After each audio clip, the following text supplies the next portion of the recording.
वहीं ईरान युद्ध के बीच दुनिया की निगाहें अब भारत पर टिकी हैं। चाहे वो फिनलैंड के राष्ट्रपति हो या फिर फ्रांस के राष्ट्रपति, सभी को उम्मीद है कि ईरान युद्ध की समस्या का हल भारत ही निकाल सकता है। भारत के प्रधानमंत्री मोदी की भूमिका इस युद्ध को रोकने में काफी मददगार साबित हो सकती है।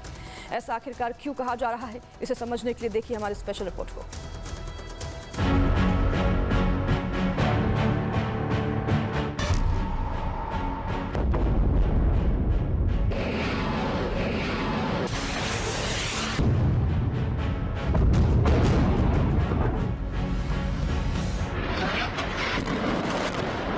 दुनिया एक ऐसे मोड़ पर खड़ी है जहां एक तरफ इस्राएल की घातक मिसाइलें, दूसरी तरफ ईरान का पलटवार।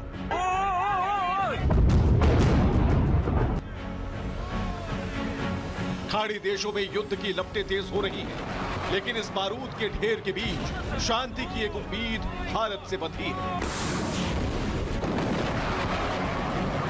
अमेरिका से लेकर खाड़ी देशों के डिप्लोमैट्स तक सब कह रहे हैं सिर्फ एक फोन कॉल और जंग रुक सकती है। अमेरिका, इस्राएल और ईरान के बीच छिड़ी इस जंग के बीच शांति दूत के रूप में भारत का नाम सबसे ऊपर आ रहा है। फिनलैंड के राष्ट्रपति से लेकर ग्लोबल एक्सपर्ट्स तक का मानना है कि केवल भारत ही वो शक्ति है जो इन तीन देशों को एक मेज पर ला सकती है। आखिर सबको भारत से ही ये लड़ाई सुलझाने की उम्मीद क्यों है?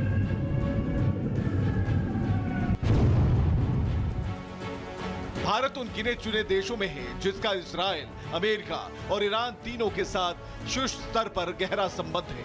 ट्रंप मोदी को अपना सच्चा मित्र मानते हैं, जबकि ईरान के साथ भारत के चाबहार बंदरगाह जैसे रणनीतिक हित जुड़े हैं। ईरान के भारत के साथ पुराने रिश्ते और हाल ही में यूएई के राजदूत का ये कहना कि मोदी एक फोन कॉल से युद्ध रुकवा सकते हैं, इनकी बातों में दम है।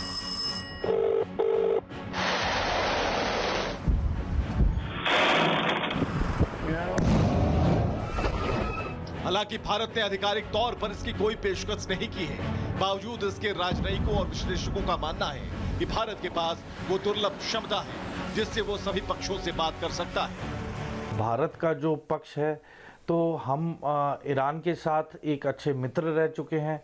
हमारा ईरान के साथ कोई डिस्प्यूट नहीं। तो देखें, हमारे रिश्ते वाकई अच्छे हैं। और जहां तक इंटरनेशनल फोरम का सवाल है, तो सऊदी अरब के एक सीनियर मिनिस्टर ने भी कहा है कि पीएम मोदी का बहुत ही महत्वपूर्ण रोल इसमें है। यदि वो ईरान में जाके लीडरशिप से बात करेंगी और ये युद्ध रुकवाने की बात करें, तो ये मुमकिन हो सकता है। ईरान युद्ध को लेकर फिनलैंड के राष्ट्रपति अलेक्जेंडर स्टब ने एक बड़ा बयान दिया है। उन्होंने कहा, हमें तत्काल युद्ध विराम की जरूरत है। मैं सोच रहा हूं क्या भारत इसमें शामिल हो सकता है। हमने देखा है विदेश मंत्री एस जयशंकर ने तनाव कम करने के लिए युद्ध विराम की अपील की है। उनका ये बयान उन तमाम आवाजों में शामिल हो गया है जो भारत को इस तनाव को कम करने के लिए सबसे उपयुक्त देश मानता है।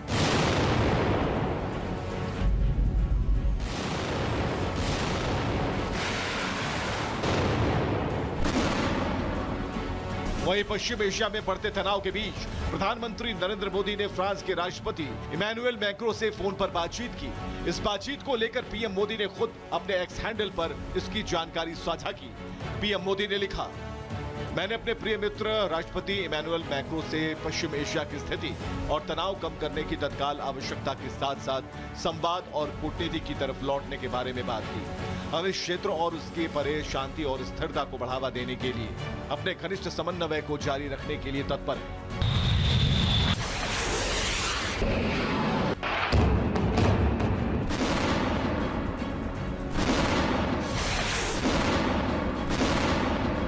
पिछले कुछ दिनों में अंतर्राष्ट्रीय कूटनीति से ऐसी आवाजें उठी हैं जिनमें यह सुझाव दिया गया है पीएम मोदी ईरान युद्ध को समाप्त करने के लिए मध्यस्थ की भूमिका निभाएंगे। वो सबसे उपयुक्त व्यक्ति हैं।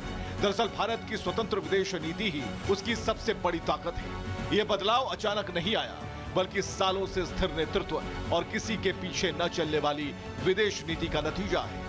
अब चाहे भारत इस मामले में दखल दे या ना दे, लेकिन एक विश्वसनीय शांति दूत के रूप में उसका देखा जाना ही उसकी बढ़ती ताकत का सबूत है।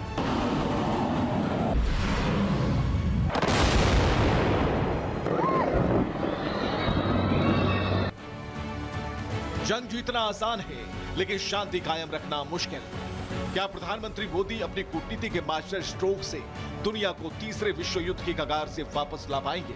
पूरी दुनिया की नजरें फिलहाल नई दिल्ली की तरफ हैं। Bureau report, Republic Bharat.